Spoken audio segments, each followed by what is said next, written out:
Kugira ngo munyemerere tugaruke ku makuru atandukanye yakomeje kuvugwa hano mu gihugu cy'u Rwanda ndetse no mu burasirazuba bwa Repubulika Iharanira Demokarasi ya Kongo. Nk'ubwo Repubulika Iharanira Demokarasi ya Kongo yatanze itegeko cyangwa se yanze kohereza abakinnyi muri shampiyona y'isiganwa ry'amagare hano mu gihugu cy'u Rwanda. Ibyo rero ni ibyagaragajwe na shampiyona y'umukino wo gusiganwa ku magare yo muri Repubulika Iharanira Demokarasi ya Kongo. Ni mu itangazo bashyize hanze. Ntabwo ari ayo makuru gusa tuza kugarukaho, ndakubwira ko n'ubundi mu burasirazuba bwa RDC, FARDC yagabye ibitero bya Sukhoi 25 na za drone nyinshi mu bice bigenzurwa na FCM 23. Reba hasi handitse subscribe, reka aya makuru yombi tuyagarukeho mu buryo burambuye.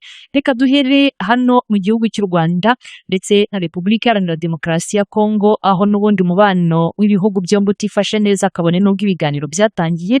Icyo gihugu cyongeye gukora igikorwa gisa n'igitunguranye. N'ishyirahamwe ry'umukino wo gusiganwa ku magare muri Repubulika Iharanira Demokarasi ya Kongo ryanze kohereza abakinnyi muri shampiyona y'amagare iteganyijwe kubera hano mu gihugu cy'u Rwanda.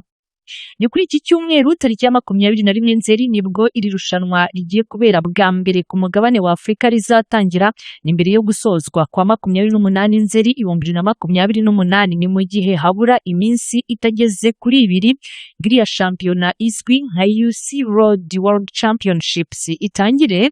Repubulika Iharanira Demokarasi ya Kongo yo yahise yihutira gutangaza ko itazigera na rimwe yohereza abakinnyi bayo hano mu gihugu cy'u Rwanda ngo basiganwe n'abandi. Ni icyemezo cyatangajwe n'umunyamabanga mukuru w'ishyirahamwe ry'umukino wo gusiganwa ku magare muri Kongo Kinshasa, Jean Claude Kongolo, wavuze ko gishingiye ku kuba kiriya gihugu cya Repubulika Iharanira Demokarasi ya Kongo gishinja u Rwanda ngo kuba barabatangijeho intambara yeruye. Ni muri iryo tangazo hari aho bagize bati Repubulika Iharanira Demokarasi ya Kongo yatewe n'igihugu cy'u Rwanda, igihugu kizakira iryo siganwa, bityo rero ntabwo twebwe tuzaryitabira. Ati urutirigongo rw'ikipe y'igihugu yacu y'abagore ruherereye i Goma hafashwe na M23. Ati ni gute rero none twebwe twatinyuka kwitabira iryo rushanwa? Ati iyi ni imwe mu mpamvu nyinshi cyane ituma rwose tutazigera na rimwe twitabira isiganwa ry'amagare rigiye kubera mu gihugu cy'u Rwanda. Iki cyemezo kandi cyafashwe ni mu gihe umubano w'ibihugu byombi ukomeje kugenda ushyirwamo imbaraga kugira ngo uzahuke, aho nk'ubwo ngubwo ibihugu bitandukanye birimo nka Leta Zunze Ubumwe za Amerika, Umuryango wa Afurika Yunze Ubumwe, Umuryango wa Afurika y'Iburasirazuba, SADC ndetse n'abandi bakomeje gushyiramo imbaraga kugira ngo uzahuke mu biganiro bitandukanye. Iki cyemezo kandi cyanahawe umugisha na Minisitiri wa Siporo muri Repubulika Iharanira Demokarasi ya Kongo, Didier Bundimbu, washimangiye ko nta munyonzi n'umwe wa Kongo ugomba rwose gukandagira muri Kigali ngo yitabiriye iryo siganwa. Ni icyemezo icyakora cyo abakinnyi b'Abanyekongo bavuganye na radiyo mpuzamahanga y'Abafaransa RFI bagaragaje ko cyabababaje cyane, kuko bari bizeye ko bazitabira iyi shampiyona bakaba banagerageza amahirwe yabo, ariko kandi igihugu cyabo kikaba cyafashe uwo mwanzuro kabone n'ubwo bo batabishakaga.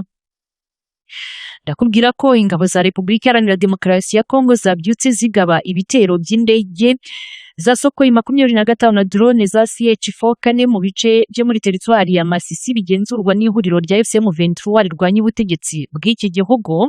Umuvugizi wa FCM 23 Lawrence Kanyuka yasobanuye ko kino gitero cyagabwe mu bice bituwe cyane birimo Bibwe, Cyostro, Hembe, Nyange ndetse no mu bice bihana imbibi n'ibyo bice, ariko kandi ngo kikaba igitero cyatumye abasivile b'inzirakarengane benshi bahasiga ubuzima. Ati kuri uyu wa gatanu tariki ya 19 Nzeri 2025 leta y'iterabwoba ya Kinshasa yakoze ubwicanyi, ikora ibyaha by'intambara bikomeye. Ihuriro ryayo ryarashe mu bice bituwe cyane bya Bimbwe, Hembe no mu bice bihana imbibi n'utwo duce hiriwe haraswa amabombe ya za drone za CH-4 n'indege za Sukhoi 25 zaje zirasa amabombe menshi. Kanyuka yakomeje agira ati ku isaha y'isa 2:03 z'igitondo ikindi gitero cya drone ya CH-4 cyagabwe muri Nyange ndetse no mu bice bihana imbibi, ibyatumye abasivile benshi b'inzirakarengane bahasiga ubuzima. AFCM 23 yagaragaje ko leta ya Repubulika Iharanira Demokarasi ya Kongo ikomeje kuyobya gahunda y'amahoro ya Doha, bityo ko bishimangira uburyo amahitamo yayo rukumbi nayo agomba kuba intambara. Iri huriro ryatangaje ko mu gihe ibi bitero bikomeje hakaba hakomeje itsembabwoko no gukwirakwiza imvugo zibiba urwango cyane cyane muri teritwari ya Uvira, ngo bafite uburenganzira bwo kwirwanaho no kurinda abaturage binyuze mu gusenyera ikibi aho gituruka.